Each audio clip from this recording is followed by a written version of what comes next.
and to bring you your fix of everything related to the Montreal Canadiens. Two men who could seriously use an intervention.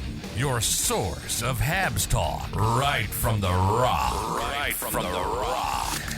Hello, Canada, hockey fans, United States and Newfoundland. Hockey Junkie and GK. Okay, guys, welcome to Season 2, Episode number 14 of the Fix Podcast. My name is Matt, also known as Hockey Junkie, and joining me today is still a guy with no nickname. We got to work on this. Tell us who you are. Who am I? Well, I'm Gary, which, yeah, I'll admit, it's not that exciting, but, you know, we'll work on it. We'll figure it out. I've been called many things in my day. One of the last videos I put up, Gary, somebody actually did come up with a pretty good one, though. We're getting somewhere with it. Gary Potter. The hockey wizard. It is pretty funny, you gotta admit. It's clever. It's gold. There's a lot of ways you go with that. Doesn't really scream cool, though, does it? But it's so funny. If somebody could come up with a better nickname, like, we're going to give you like another week. If somebody can top Gary Potter, then go right ahead. Like, Fair enough. This is going to be open for debate. This right? is going to be, we'll put this out to the well, we call them the fan base, all the listeners. We'll put this out to the listeners of the Fix Podcast, and you're going to have to put it up on the Junkietron too and see what we come up with from there. But if anyone can figure out a better nickname, I mean, it is Hockey Junkie and GK. Just, you know, we don't really use GK that often. And I mean, Gary's a name that's really been dragged through the gutter lately, you know what I mean? Every time there's like a stupid uncle on a TV show, his name is just Gary. And then there's Gary Bettman, who just, you know, ruins it for all of us. Gary Bettman shares the same name. Except for your last name's not Bettman, though. It's so not. You got that going It's for you. definitely not Bettman. Yeah. And I spelled my name with 2 R's, for anyone who cares. There you go. Gary. And if Bettman changed his to 2 R's, you'd spell yours with 3 R's, right? Gary. Really long R on it. I like it, though. It's good. Whatever. It's good. Gary? What? We got quite a bit to talk about tonight, though. I think so. Should we start with the most important thing of all? Michael Pezzetta? Try again. My continued dominance in the beer bits of the week. Oh, come on, man. Like, Come on. I put it on a tee for you, man. Like, I felt bad for you. You know, obviously you got the better nickname, but my betting is going way better this season. So, put it out there. Uri Slavkovsky is going to have more points than Elias Pettersson. I mean, Pettersson's on fire, having a great season. They're playing against Vancouver. They're going to get ramped, right? And they do. They go in, they lose 4-1. Pettersson doesn't get a point, and Uri Slavkovsky scores our only goal. And I win another half case of beautiful Coors Light from you. And, you know, I haven't been thirsty in months. God bless you. No, man. And meanwhile, like, I'm going drinking the bottoms of the people's cases. Like, it's getting that bad. It's actually getting sickening, though. Like, I figured at least Elias Pettersson would, you know, give me one little victory in a season. But, geez, man, I've been having a pretty rough go. You are having a rough go. I'm going to have to start doing, like, parlays where I got to hit, like, multiple bets in the night to win. Man, we should do, like, you know, I don't know. I think that for the rest of the season, every point that Colin White picks up, I should get a beer. You'll still be thirsty for a long time. It's terrible. I'll give you 2. Oh, God bless his cotton socks. I'll give you 2 beer for every point that Colin White gets for the remainder of the season. You give me a dozen. Oh, man. Poor Colin White, man. He's just been... We didn't really He almost scored, though. He did. He's almost scored a couple times. We didn't talk about the Colin White acquisition a whole lot because, like, it wasn't exactly groundbreaking, but, like, it's strange. It was a bit strange, wasn't it? Like, kind of pointless. I guess they want to just add a little bit of center depth going forward, not have to call anyone up from Laval, maybe. I don't know. I don't get it either, man. Like, I never got it right from the start because, I don't know. I just felt like there was enough forwards already. Wawa was already up. He was playing well enough to not get sent down to Laval. Yeah. Jesse Alonen, I mean, yeah, he hasn't scored in like 6 years, but still, he's been in the lineup and he's been doing stuff. Michael Pezzetta does. It seems like Pezzetta took the brunt of the Colin White acquisition, didn't he? Yeah, which obviously pisses you off. Oh, yeah, that just chaps my ass completely.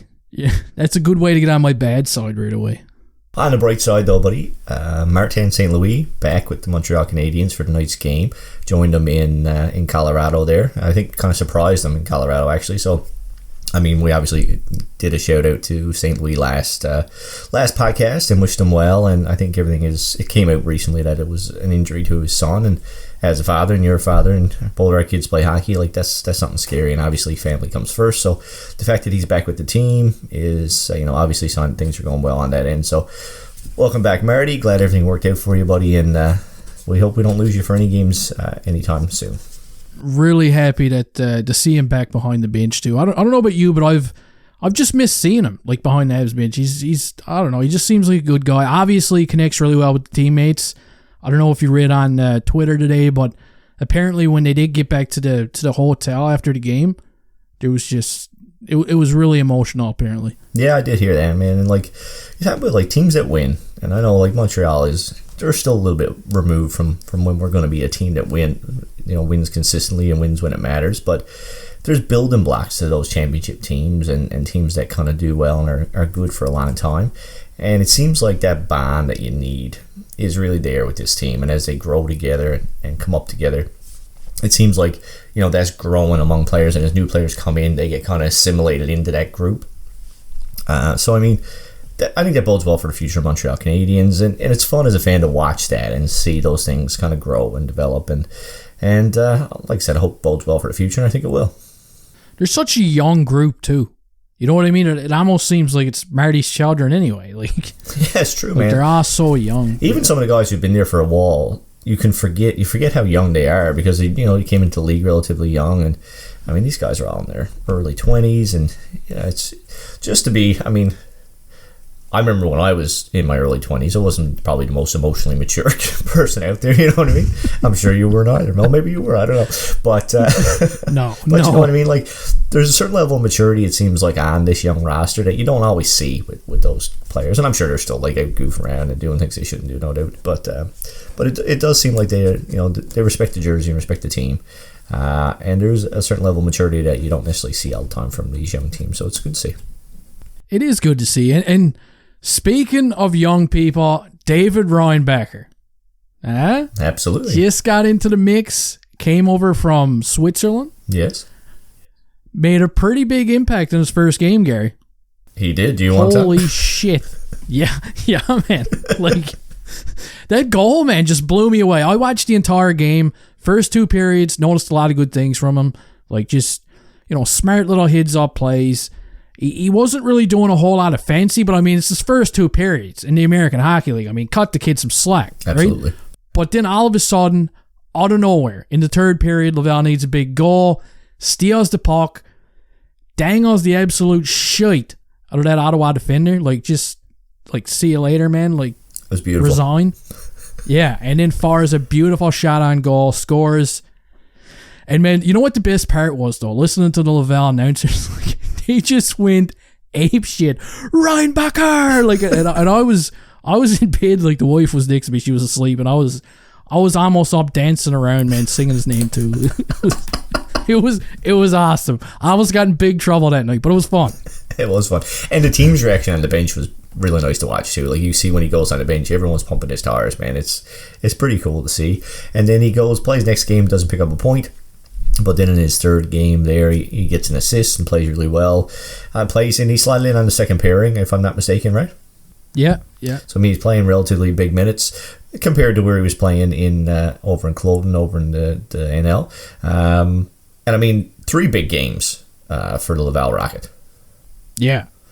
Huge games. Yeah, massive. In a row, too. Yeah, 3 games in a row, 3 days in a row, too. And I mean, he's over there in Switzerland. He hasn't played a lot of hockey this year, and the games he has played haven't mattered for a long time. He's been playing nothing hockey for quite some time. His team, I mean, they were awful.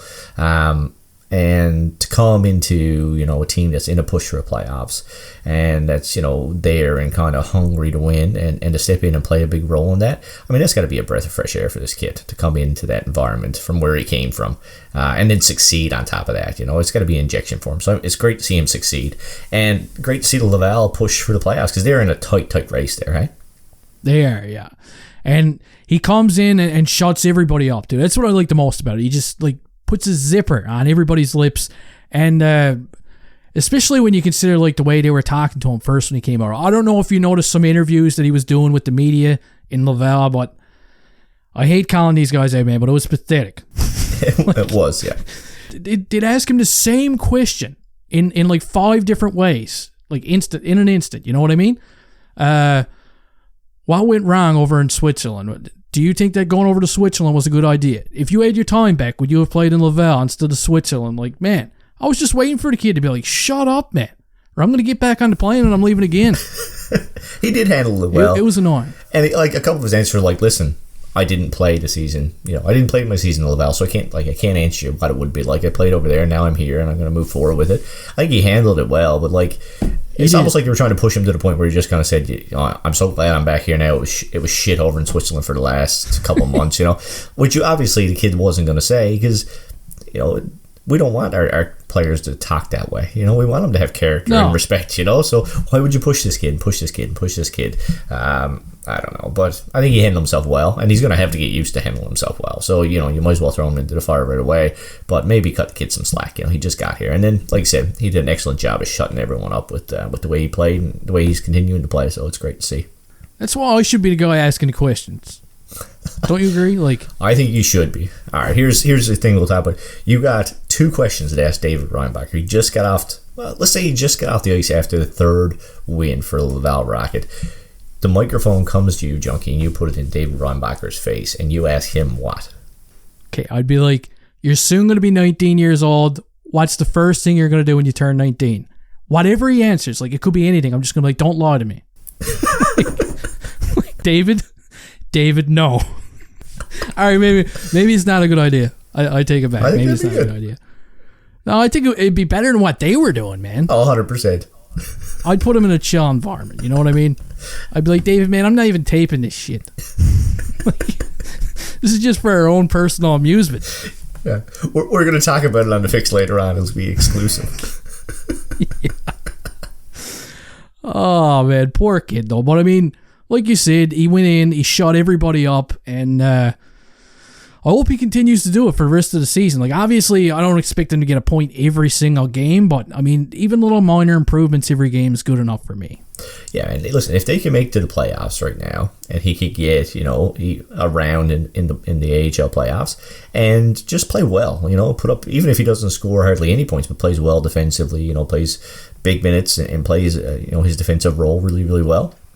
I mean, that'd be great. Numbers are bonus, and obviously, we left a lot of offense on the table when we drafted David Reinbacher. So I think everyone's kind of hoping that his game, even from the back end, has a little bit more of an offensive punch than he's shown, obviously, over in NL, over in Switzerland.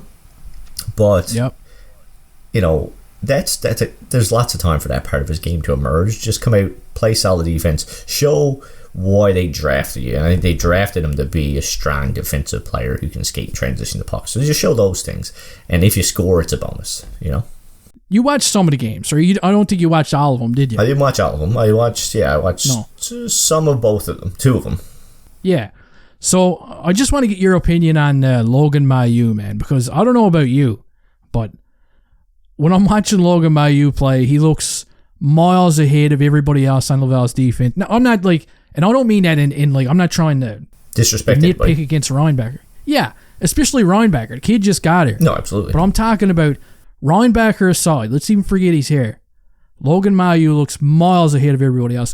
Justin Barron included, in my opinion. Oh, it's not even comparable. Listen, in Laval right now, and you look at the way, Joshua Waugh came into Laval last year out of the CHL, and he barely got a whiff going down the stretch because they needed to win. And that's the mode they're in all the time. So if Justin Barron gave them a better chance to win right now, then he'd be playing on their top pairing. There's no question about it. It's a developmental league, but that's to a point.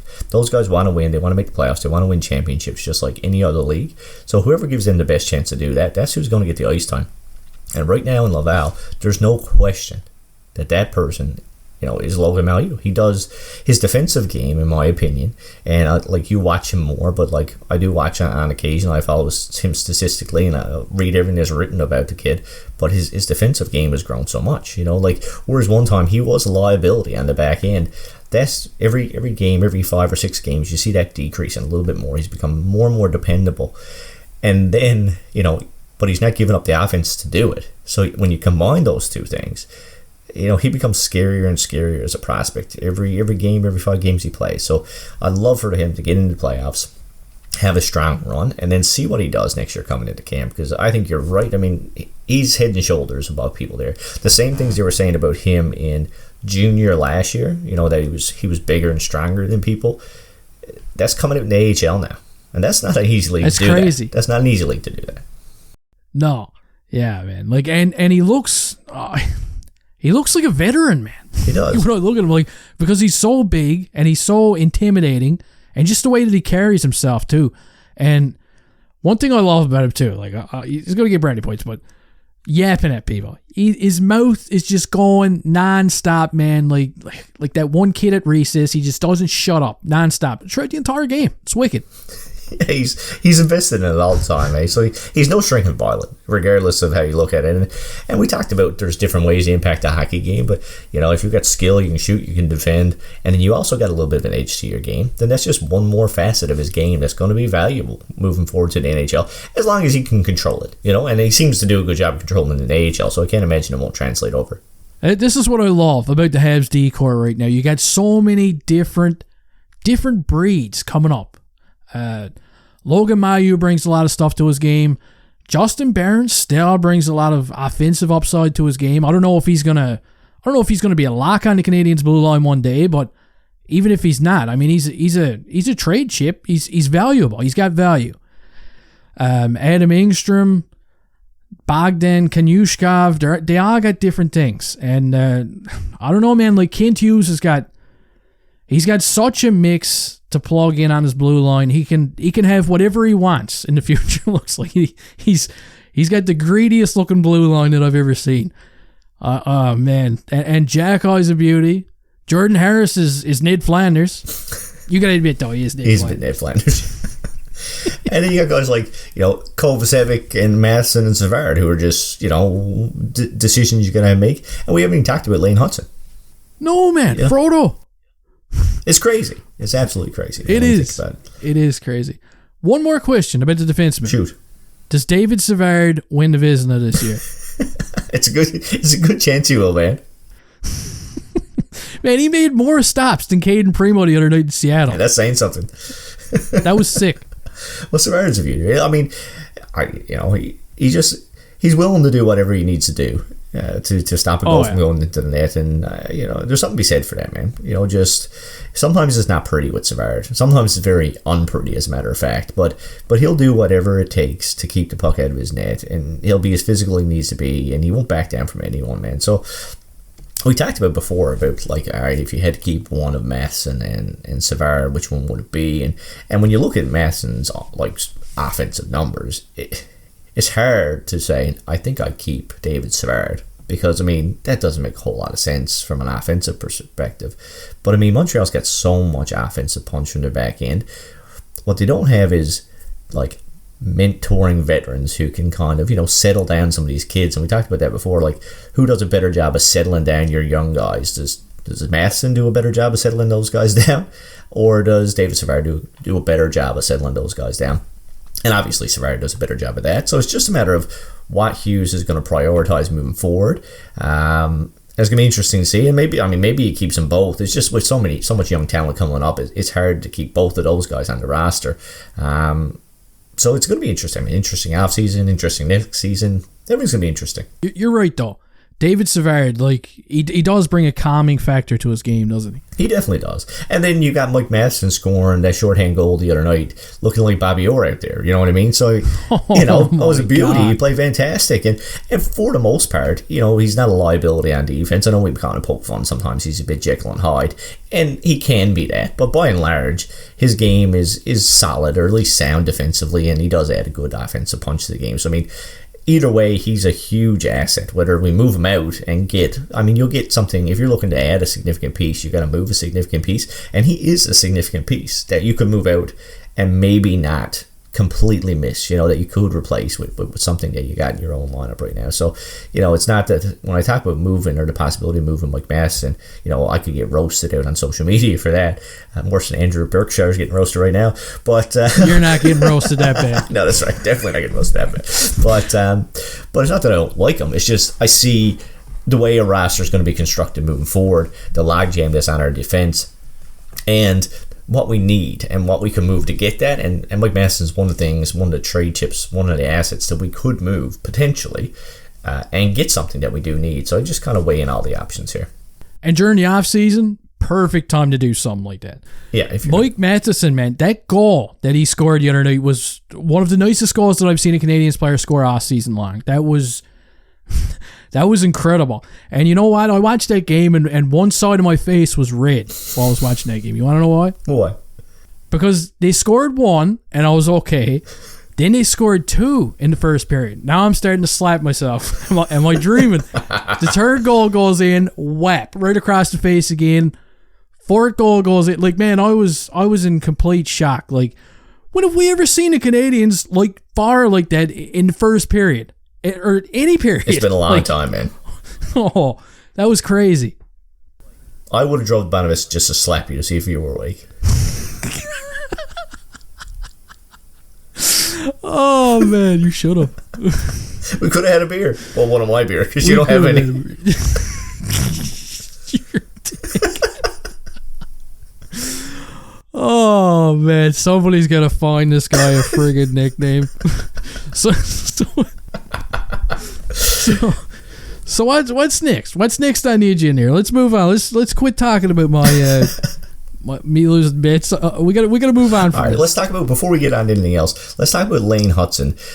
For anyone who follows me on Twitter, GK Hockey Talks. GK could be a good nickname, by the way, just putting that out there. I retweeted an article, I think it was yesterday, by Mark Dumont, talking about the NCAA and these young kids who could potentially come over. And Lane Hutson is the biggest name there. Luke Tuck is another name there. There's a couple more also. I can't think about that off my head now, but those are the two big ones. Well, Hutson is the big one. And they play a single game elimination against RIT, one of the... I don't know what the acronym is for there now, but they play that on Friday. If they lose that one, then Hutson can come as early as then. But chances are they're not going to lose that, obviously, because they are significantly ranked hard in that team. If they don't lose that one, then they go on and they play, I think, the following week, and it can kind of drag on a little tiny bit. So it's one of those things where it could be soon, but chances are it's going to be a few more weeks before we see Lane Hutson coming over. And like I said, the article's there on my Twitter if you want to check it out and get the full details of all the NHL or all Montreal Canadiens players playing in the NCAA who are involved in the Frozen Four. So what you're telling me is there's a chance. There is a chance. There's a chance we could see him. But, regardless, we're going to see him at some point, though, right? We are going to see him towards the end of the season. I think the bigger question mark is Luke Tuck. Do they sign him? Do they not? That's a good question, man. He's had a pretty good season. Not too bad. He has a pretty good season. And, he's a big boy. He does, if you look at his brother Alex, and he was he wasn't a late bloomer maybe so much as Luke is right now, but, there's a lot of pedigree there, so, and if he could turn into half that player, then that'd be awesome. So that's going to be super interesting. But I think that, Hutson comes almost guaranteed at the end of the season. The other big Montreal player to look for in that tournament is Fowler. He's playing on... Boston College, right? College, yeah. And with all the big boys, Will Smith and Gabe Perreault and all those guys, Ryan Leonard, all playing on the same team, so they're a powerhouse. They're kind of the favorite to win. But I think BU bet them in the bean pot, so they can beat them. And maybe they can beat them in a series as well. We'll see how it all plays out. Man, I was shocked because while I was watching the Laval game, I was kind of scrolling through Twitter, looking at highlights and stuff. When I seen the saves that Fowler was making, I was mind blown. I'm sure you've seen a lot of them too, but that one where he sprawls across the crease and just stones a guy. Was that his blocker or his glove? I can't remember. Anyway, it was wicked. It was a really good save. And he made 7 or 8 of them during that game. It was awesome. And I remember when when we drafted Fowler, shortly after they released, their draft video like they do every year, they did the same thing with Slavkovsky the year before that. And one of the guys making a pitch to draft Fowler said that he's never not been the best goalie in the league he's played in. And he said, like, some other guys out there might have, they might have the tools and they might have the size. And he said, but if I'm drafting a guy, I'm drafting the guy who always wins. And he said, this kid always wins. And that was before he started, in his current position. And he's just proven right again. He's up for the Mike Richter Award, which is for the best goalie in the NCAA. That Caden Primo, ironically enough, has won in the past. And I mean, he's one of the front runners for that. He played an lights out season. He's playing lights out now when it matters most for Boston College. So I mean, like, that gives me chills when I hear about that. Like, oh yeah, the guy's that's how I introduce you at parties. I'm like, this guy right here has never been out drinking before, wherever he's drank. Has never paid for a beer. And it's always my beers. I've got my money on this guy. Oh god. Oh man. But yeah, like he's doing really, really good. He is doing Jacob Fowler. Like, I'm just wondering, like, how it's gonna transition into the next level. Because I don't know if you've seen, was it Craig Button or Pierre McGuire? One of these guys, I think it was Pierre McGuire, said if he was in charge next season, Jacob Fowler would start like 70 games in the American Hockey League and he'd be playing in the NHL right after. But like, that's fast, man. That's like, fast. I just met you last night, let's start a family fast. You know what I mean? Like, I think I love you. Like, that was fast though. So I don't know if that's the right approach. I mean, it took Caden Primo. Caden Primo had really good numbers. So did Jacob Dabish. Absolutely. Yeah. But like, that's not taking anything away. Maybe Fowler is that kind of guy. He seems like super confident. Like, 100%. Like he's just got a buzz going all day long. He does seem super confident. Super funny guy. Maybe our first guest on the Fix podcast should be Jacob Fowler. Maybe. Could be. Yeah, I'm going to shoot him an invite. You should. He looks just like Seth from Superbad. So, I mean, just like him. One more reason. Especially when he's got those curls growing. One more reason to love him. But you're right. I mean, I think that is fast. Any goalie, generally speaking, they take time to percolate. They usually come through the levels of play. Like, very few goalies jump right from draft, play a season, and go right into the NHL. I mean, it does happen, but it's not very common at all. And, if you needed to rush him along, like if you were really, empty in the crease and you needed to get a goalie, then maybe you might justify that. And then it's only maybe. But I mean, we got Primo and we got Samuel Montembeault there, so I think he's got time. So we'll see. I mean, that'll give him another year in NCAA and then a year in Laval, and by that time, it will be kind of in, let transition into really, hopefully, into contender mode, and it'll be a good time for him to join the team and prove, that he's the guy. Also, like, that wouldn't be very fair to Dabish too. You know what Absolutely. I mean? The guy started off this season playing a little bit, you know what I mean? It was a bit rough for him out of the gate. It was. But now all of a sudden he's putting up some really good numbers, and to just be like, sorry man, next season you're gonna play like 12 games. 5 games. Yeah. Wouldn't be very fair to the kid, especially when he's progressed so nicely. Yeah. Now I don't know if they care about fair. If they thought it was best for him, they'd probably be like, sorry kid, you're done. Yeah, you're on there. But listen, we found your job down the road. Yeah. Do you want a job at Costco? We got connections. Yeah, they do though. Speaking of Costco, Are we going to move on to Florian Xhekaj or what? Jeez. We're going to keep going with the 2023 draft. Another beautiful segue. Oh man, I'm on fire today. I don't know what it is. It's glorious. Yeah, I've been drinking. Florian, like, he had a 5-point night. His final game of the season for Brantford. They win, what was it, 5-1, I think the final score was? I believe so, yeah. But anyway, yeah, he puts up 5 points, 2 goals, 3 assists, and, like, directly involved, too, in every single goal in the game. Like, talk about going out with a bang, man. Yeah, and puts him over the point per game pace as well, which is, obviously a milestone he wanted to reach, or we were hoping he would reach, so it was pretty cool, too.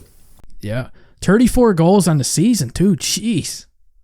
I can't see him not going to Laval next year. I know. I want to see him in Laval too. I can't see him go back. I mean, he could, I guess, but I can't see him not progressing and going into Laval next year. I don't think, much like we talked about Mailloux last year, like being too big for the league. I think that kind of applies to him as well. I'd like to see him go on and move on to that next level.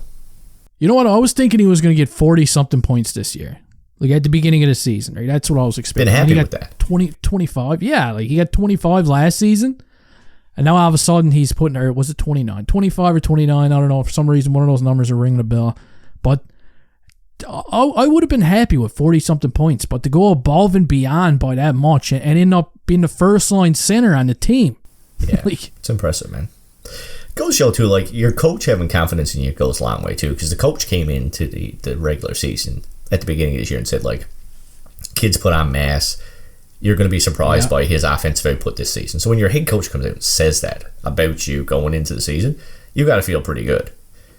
And you got to know you're getting an opportunity. Like I said, he started out second line center, and by the end of the season now, mid-season really, he moved up the top line and never really looked back. And I mean, he just rewarded his coach for having that confidence in him, which is great to see. You got to love it. Absolutely, man. You got to love it. And hopefully, like you said, hopefully he's in Laval next season, and I hope it just goes as smooth as butter, man. I hope it does. I hope he does really good. Yeah. Smooth like butter. I could have used something different, but I didn't. I backed off there. Are we going to talk about Zach Hyman or what? 50 goals. How is this even possible, man?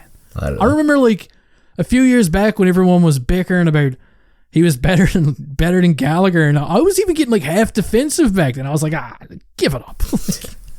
Galley's my boy, man. Kidding? Like, don't put those two names in the same sentence. And now he's out here scoring 50 goals. But I got to say, really happy for him, man. Worked his nuts to the bone to do what he does. I don't care if he's playing with Connor McDavid and Wayne Gretzky. Doesn't matter to me. 50 goals is 50 goals. And he's going to the dirty areas. He's putting in the work. And let's put it this way. Whoever else has been McDavid's wingman over the past few seasons, they didn't get the job done, did they? Not like but that. Zach Hyman did. Absolutely. No. We look at so good on him. Well, same thing with Crosby. For years, looking for a winger to play with Crosby, and they did find him over the years. Russ did it. I think Getzel did it, and there's guys who've done it. But lots of guys just can't click, can't keep up, can't do the pace. And Hyman's done it and done a really good job with it. And I mean, if it was just that would be enough reason for me to root for Zach Hyman. But how good does it look for Montreal, or for us right now, the Toronto Maple Leafs giving up on a 50-goal score, just letting them walk? And they got plugs there replacing them right now. And I mean, to me, if nothing else, that would be glorious enough. And it's still a good story to me. And I love that. I do too, man. And they let him go, and he's getting what, $5-point-something million a season, like. That's solid money for 50 goals. It makes it that much better. It's so good. It does. It's glorious. It's nice. I love seeing the Leafs suffer, man. Did you see too? They had him mic'd up for when he scored his 50th goal. Did you see that video? That was like, I don't know, man. That was nice to see. Absolutely, man. Like really, again, we talked about like that cohesiveness going into the playoffs, and I mean more than this. Well, maybe not more than the skill, but. That builds on it. You get that skill, obviously, in Edmonton right now, but if you can get that camaraderie and you get that kind of cohesive team unit moving forward, that'll carry them further than just skill alone. Because I think they've done it a few years. I tried to do it a couple of years on just skill alone, and it hasn't worked. So if they can get that environment going, you see Corey Perry in there, building on that and being a part of that. And I mean, he's only been there for a little while, but those are the kind of guys, man, that just drag you into it. And guys like Zach Hyman and stories like that, and then you add elite skill that they do have there. It could be the year. It could be a year for those guys. And, they still got to get some goaltending is the biggest question mark to me. They brought in the right guys, man. They did. You mentioned Corey Perry. Like, Corey Perry is such a massive addition to that team. Like, holy shit. The way that he was acting on the bench when Hyman scored that goal, like, you got to love it. You got to see everybody coming together like that. And you're right. They're probably going to make some noise during the playoffs just because it looks like a different vibe. It looks like a good team to be playing on right now. Not just for, their competitiveness. And also, another good Canadian team, too, that the Canadiens just lost to recently that I'm really pissed off about because of Elias Pettersson in general. But the Vancouver Canucks took me by surprise during that game, man. I mean, we don't get to see him very often, but I was just shocked by the way they played the body so hard, man. Caden Gooley took an absolute beating. If he fell out of the airplane on the way arriving into Vancouver, they could have scraped him up, and he probably would have been, he probably wouldn't have had as many scars and scrapes and bruises as he did after that game. Like, he got mangled. That Canuck team is gritty, man. I was surprised. Yeah, we don't see a whole lot of them over here on the East Coast, but yeah, they took me by surprise too. Like, they never gave an inch. The whole ice they're crashing and banging, and you combine the skill that they have with that kind of aggressiveness and that kind of tenacity, and it can be a deadly combination. Obviously, it is a deadly combination because they're sitting at the top of the league right now. But no, like they give Caden Gooley a hard going over, man, between flying elbows there at one point and just punishing them all together. And I mean, Gooley's going to have to get used to nights like that because as we move forward, he's going to be playing big minutes all the time, and he's going to be playing against big teams and good teams. So it's just another lesson along the road. He is, yeah, and I mentioned it in my video too when I did the game review. And I seen a couple of comments, like a couple of guys were like, why didn't Arber Xhekaj defend him? Why didn't he defend him?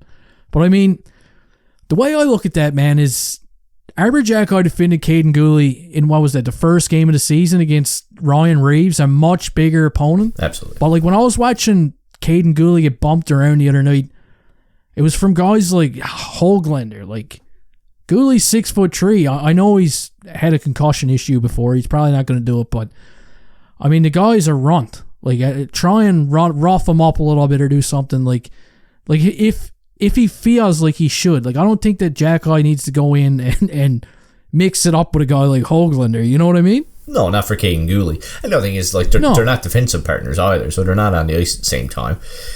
There's a big reason. Yeah, and they're not, like, these weren't dirty hits. The elbow was a missed call, no doubt about it. I don't know, it was more incidental than it was dirty. So it's like, if a guy goes out and runs one of your guys from behind and doesn't get called, then maybe you go out next shift and get his number and you take him down. But if a guy lays a legitimate hit on your defensive, one of your defensemen, you're not on the ice at the time to react directly. It's not I'll take your number and I'll pay you back kind of play. You know what I mean? No. So I know. I mean, I think Xhekaj is doing a better job of picking his spots this year, and I think that's an example of it. It's like he can't go out in that game and kind of take that liberty and put your team down again. Now they were losing by a little bit, but I mean the first period they weren't losing by a significant amount. So you go out there and you take a penalty for instigating, and you put your team down.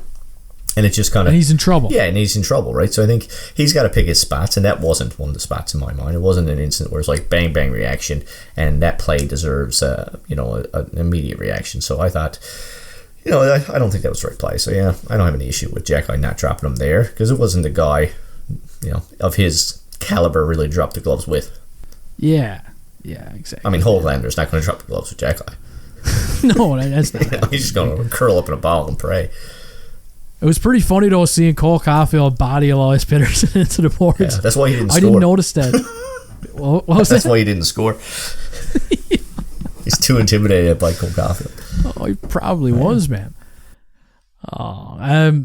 Nick Suzuki, Gary. Yes. Continues to put up points every single game, man. Before the season began, there was a lot of speculation about.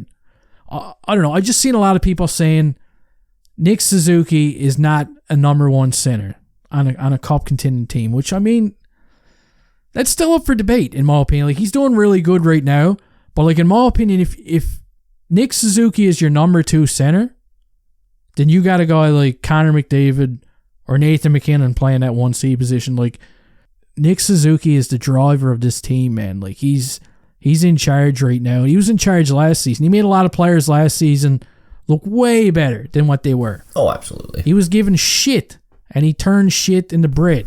You know what I mean?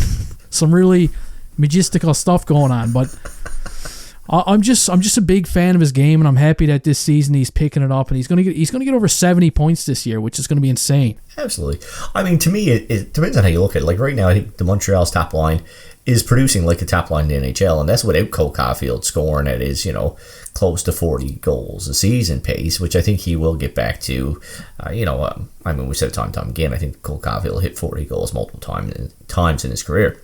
So, with Caulfield playing kind of a more of a assisting type of role on that line, Suzuki's still putting up good numbers. That line's still putting up numbers like a first line should produce. Now, is he an elite center? No, he's not an elite center. I mean, there's guys out there, and there's lots of them who are, well, I won't say lots of them, but Connor McDavid is in a different league. Leon Draisaitl's in a different league. Austin Matthews is in a different league. Like, those guys are all in a different league. But if you look at those rosters, they're super, super top heavy. I mean, there's no doubt about it. Those guys are there, and they're getting paid their fifth, 12, 11, whatever $million a year. And because of that, those rosters are super top heavy. So if you got more like the Boston model, where you got like a Patrice Bergeron as your top line center, I think that's more of what you can expect from Nick Suzuki. Now, I mean, yes, all right, Bergeron was also an elite center. I don't want to put my foot in my mouth, but that lineup was much more well-rounded. So if you come out with he can be your first line center if you got a nice 1B option right behind you. Kirby Dach is maybe he could become that guy when you got a 1A 1B, and I'd be fine with that. And I think you can succeed in the NHL with that as long as you got depth beyond it. And with a guy getting playing as your first line center making $8 million or a little bit less, you got the opportunity to fill that lineup out and get offense throughout it, and I think that makes you more competitive in the long run. Because you look at teams like Edmonton who've had that, and teams like Toronto who've had that, but don't have that depth. They don't succeed very much.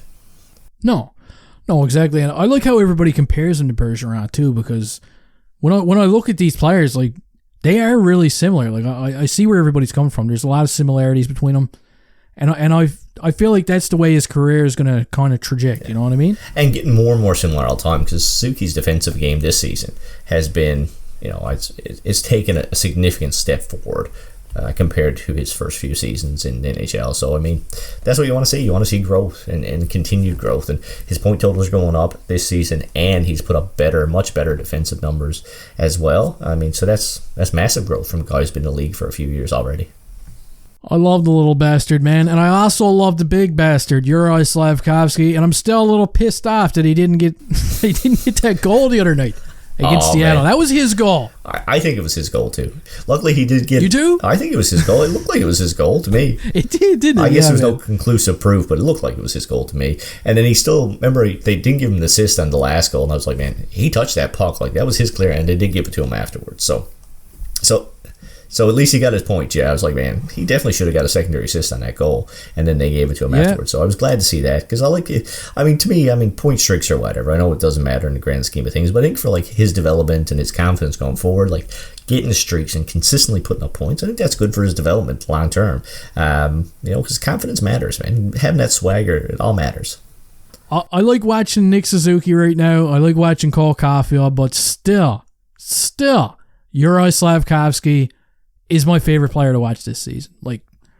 The progress that he's made has been unbelievable over the last year, right? Who would have expected that he was going to do this well towards the end of the season? He's just been on a heater, man, over the past few months, and he hasn't been slowing down. I think everyone is kind of waiting for him to slow down. Really. He started the season kind of relatively slow. He looked a lot better, even when he wasn't producing. He did, yeah.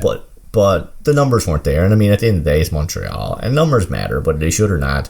You say, take your time, let the kid develop.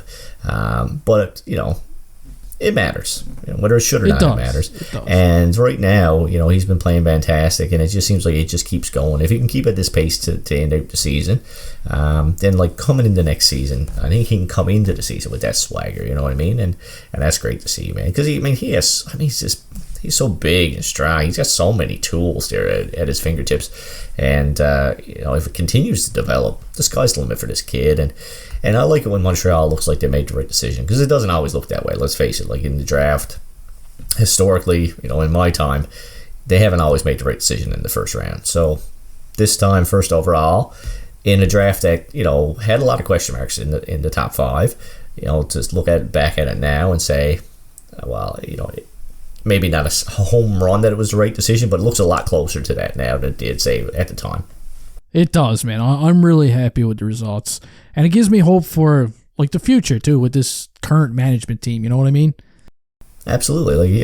And with Reinbacher right now, hopefully we'll see that same kind of, that switch flip again and see that quick transition, that good development. Now, not to say that Reinbacher's got to jump to the NHL next season, but, start out with Laval next year and continue to build and continue to grow and just add to that, hope for the future. Because, that's what it's all about right now, is that hope for the future. So I think it could happen, and I like it. You're right, man. Now, Gary, this could be the last episode of the podcast for a couple of weeks, just because next week, a week from today, actually, I'm going to be driving into St. John's, and I'm going to be flying into La Belle Province. I'm pretty excited, Gary. That is pretty excited to get me some PFK. Do you know what PFK is? It's KFC in French. But it's way different. It's way different. That's what I've been telling the wife. I can't wait to get some. So here's what we're going to do. I want to do a beer bit of the week for while I'm in Montreal. You know what I mean? To make it a little bit extra exciting, I'm going to be at the game. I'm going to be pumped, man. I'm going to be so excited. And you know what? Like, if I actually win, they might be enticed to put the camera on me because I'm going to go apeshit. I'll probably take my shirt off. It'll be the first time anyone sees your face. It's going to be honest. It's going to be shirtless. Woo-hoo. So here's what we're going to do. Hit me. I'm going to bet you a 6-pack that Michael Pezzetta or Colin White scores me a goal while I'm in Montreal. One of those two games. How about we downgrade to one of those guys gets a point while you're in Montreal? All right, a point. That's great. All right. Oh, I'm winning me one. I don't like to take your beer. Just pay for tickets to a hockey game. You need all the help you can get. Yeah. Oh man, all jokes aside, super pumped for you. I'll be watching the games. I'll be looking for you in the crowd. I'm sure you'll be wearing Are you going to be wearing a Habs jersey, or are you going to go black eye from Jack Eye? I'm going to be wearing a black eye from Jack Eye. Either that, or I'm going to buy a Piz jersey while I'm up there. One or the other. Or a Jack Eye jersey. I've never bought a jersey in I think it was... In a stadium? Yeah, and I've never bought one since 2012, I think. My last one was it was Carey Price. Or no, it might have been... My current jersey I bought at the Bell Center. It was my Markov jersey. Yeah? Yeah. Yeah, so I might buy a new one, but I'll probably wear some junkie swag while I'm there too. You got to, man. Got to do a little bit of promos. Absolutely. Right? You meeting any fans while you're up there, or what? You have a whole legion full of fans, man. Possibly. I might be. It all depends. The schedule is going to be kind of tight, but I'm hoping to squeeze something in on Sunday, like a little supper or something like that. Hopefully. That'd be pretty cool, man. That'd be wicked. That would be. And wicked. next year we got to go.